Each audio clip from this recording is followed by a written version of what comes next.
Have you ever stood in the middle of a crowded street, surrounded by hundreds of people, yet felt completely invisible? The voices are loud, the conversations never stop. People laugh, smile, and walk past you. But somehow, it feels as if you're the only person who doesn't belong. It's one of the strangest experiences a human can have, feeling alone while surrounded by people. And here's the disturbing part. This isn't just an emotion. It's a psychological phenomenon that reveals something unsettling about the human mind. What if the loneliest place on Earth isn't an empty room, but a crowded one?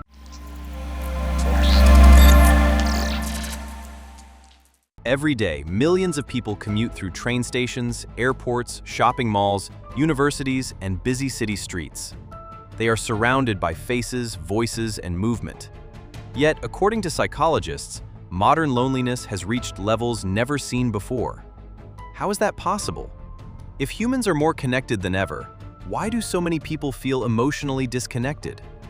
To understand this mystery, we need to go back thousands of years. Humans evolved in small tribes. Survival depended on belonging. If your tribe rejected you, your chances of survival dropped dramatically. There were no supermarkets, hospitals, or police.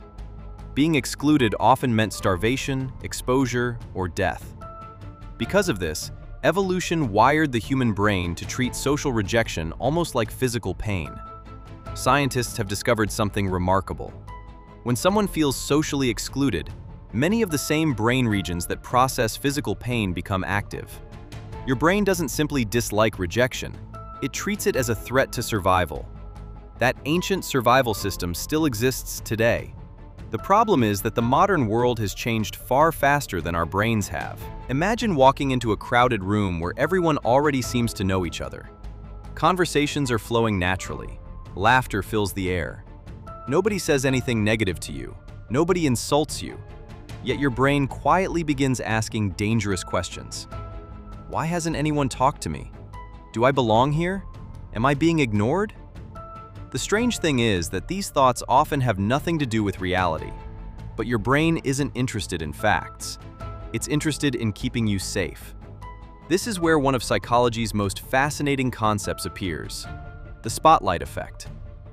Most people believe everyone is constantly watching them, judging them, and noticing every mistake they make. In reality, almost nobody is paying that much attention.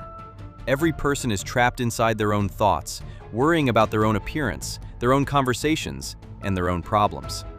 Ironically, everyone believes they're being watched, while nobody is actually watching. Yet this illusion makes crowded places emotionally exhausting. Now imagine another situation.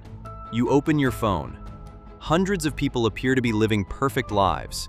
Friends are traveling, someone got engaged, someone bought a new car, another person just started their dream job.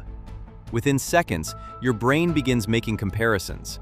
Not because you choose to, but because that's what the human brain naturally does.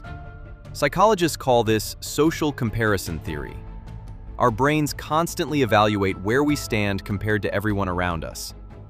Thousands of years ago, this helped humans understand their position within the tribe.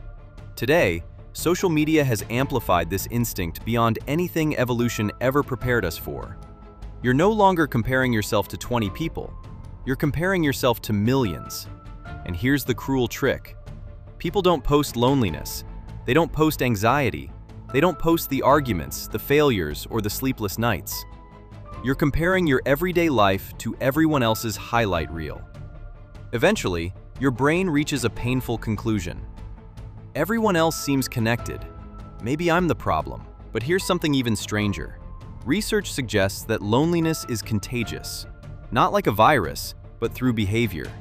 When people feel lonely, they often withdraw. They text less. They avoid eye contact.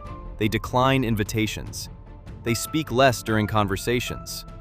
Unfortunately, these protective behaviors make others less likely to approach them. The loneliness grows stronger. A vicious cycle begins. The more alone someone feels, the more isolated they become. And often, nobody notices it's happening. There's another psychological phenomenon hiding beneath the surface. It's called emotional masking. Look around the next time you're in a crowded cafe. You'll see smiles, laughter, confident conversations. people scrolling through their phones. Everything appears normal. But appearances can be incredibly misleading. Many people,